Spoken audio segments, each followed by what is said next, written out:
এবার তাগুত কি জিনিস? আল্লাহ পাক রব্বুল আলামিন আইন দিয়েছেন, কোরআন দিয়েছেন। এই আইনের এগেনস্টে, মোকাবেলায় কেউ যদি আইন রচনা করে তাকেই বলা হয় তাগুত। নবীদের দ্বিতীয় মিশন ছিল কি? ওয়াজতানিবুত তাগুত। হে দুনিয়ার মানুষ, তোমরা তাগুত অস্বীকার করো, তাগুতকে বর্জন করো। সংক্ষিপ্ত ভাবে আমি তাগুতের পরিচয় দিয়ে আমার আলোচনা শেষ করছি। তাগুত হলো, তাফসীরের মধ্যে এসেছে, আল্লাহর কালাম যখন আল্লাহ পাক রব্বুল আলামিন মানব জাতির জন্য সংবিধান রূপে প্রেরণ করেছেন, সেই সংবিধানকে ঘরের মধ্যে রেখে, তাকের মধ্যে রেখে দিয়ে মানুষকে পরিচালনা করার জন্য কোন ব্যক্তি বা কেহ বা কাহারাও যদি কোন আইন রচনা করে, যে আইন রচনা করলো আল্লাহর কোরআনকে বাদ দিয়ে, যিনি আইন রচনা করলেন তাকেই বলা হয় তাগুত। এবং ওই আইন যারা মানলো তারাও হলো তাগুত। যে আইন রচনা করলো সেও তাগুত। ওই আইনকে বাস্তবায়ন করার জন্য যারা আন্দোলন করলো, সংগ্রাম করলো, তারাও তাগুত। যারা ওই আইনকে মানলো, মনে প্রাণে মানলো, তারাও হলো তাগুত। এই তাগুতটা আবার তিন প্রকার। একটা হলো আমার আপনার নফস, নফসে আম্মারা। ওই নফসে আম্মারা হলো তাগুত। এক নাম্বার তাগুত, সেটা আবার তিন ভাগে বিভক্ত। তাগুত যদি আপনি না চিনতে পারেন, আল্লাহর জান্নাতে যাওয়াটা তো সহজ হবে না। বড় তাগুত যারা আইন রচনা করলো কোরআনের বিরুদ্ধে, সেটা আবার তিন প্রকার।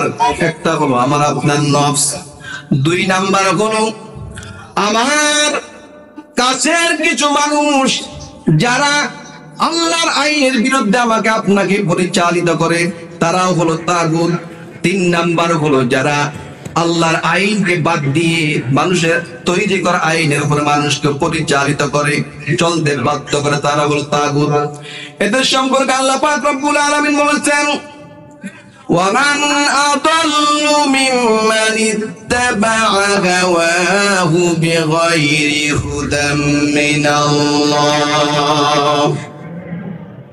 যে ব্যক্তি তার নফসের অনুসরণ করলো, তার চাইতে বড় জালিম, বড় পথভ্রষ্ট আর কে হতে পারে? কার কথা? কার কথা? আল্লাহ পাক রব্বুল আলামিন এই কোরআনে যা কিছু দিয়েছেন, এর বিরুদ্ধে যদি আপনার নফস, আপনার মন আপনাকে উল্টা পথে পরিচালিত করে, কোরআনের পথে না হেঁটে, কোরআনের পথে নির্দেশ না করে, আপনার মন যদি অন্যদিকে আপনাকে চলতে বাধ্য করে কোরআনের ভাষায়, সেই নফস হলো তাগুত।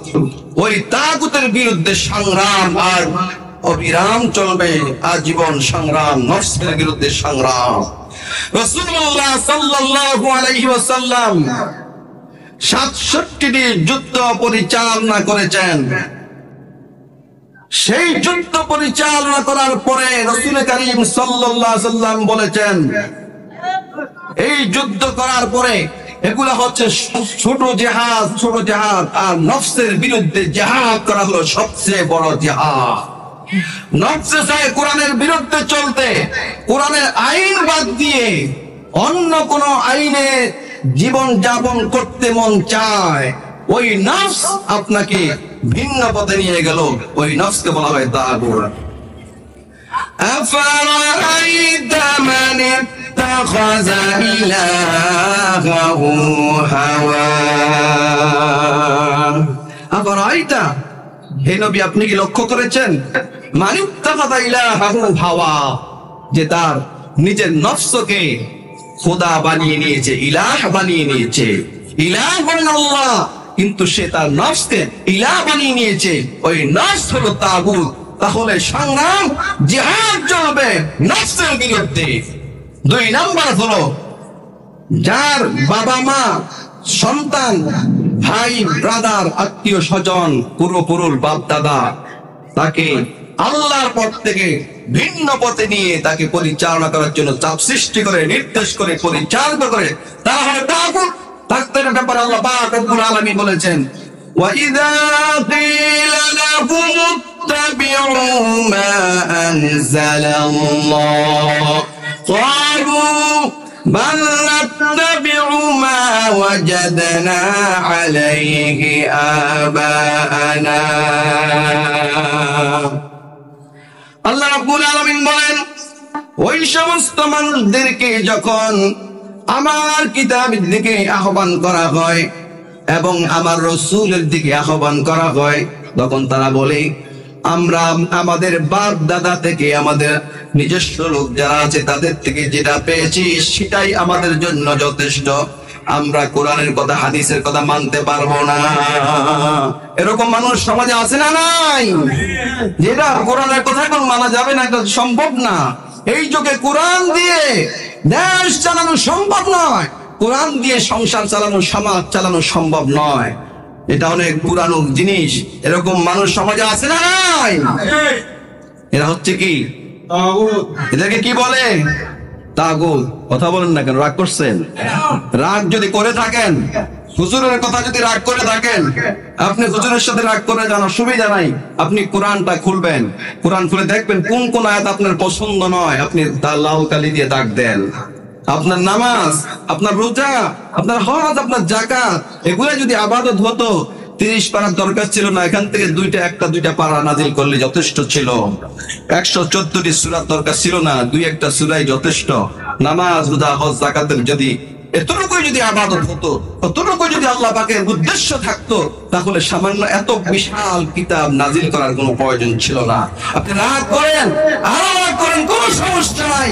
কোরআন বুঝেন, আপনি কোরআন পড়েন, বাংলায় তাফসীর রয়েছে, পড়েন, পরে আপনি নিজে বোঝার চেষ্টা করেন। 3 নাম্বার বলছিলাম, 1 নম্বর নফস, 2 নম্বর আমার স্বজন যারা আল্লাহর পথে পরিচালিত না করে অন্য পথে চালায় আমাকে। 3 নাম্বার কথা শেষ আমার।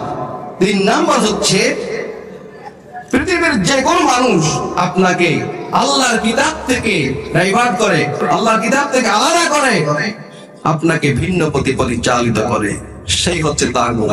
এই 3 প্রকার তাগুতের বিরুদ্ধে আল্লাহ পাক রব্বুল আলামিন বলেছেন সূরা আনকাবুতের শেষ আয়াতে আল্লাহ পাক বলছেন ওয়াল্লাযীনা জাহাদু ফীনা লানাহদিয়ান্নাহুম সুবুলানা ওয়া ইন্নাল্লাহা লামাআল মুহসিনিন।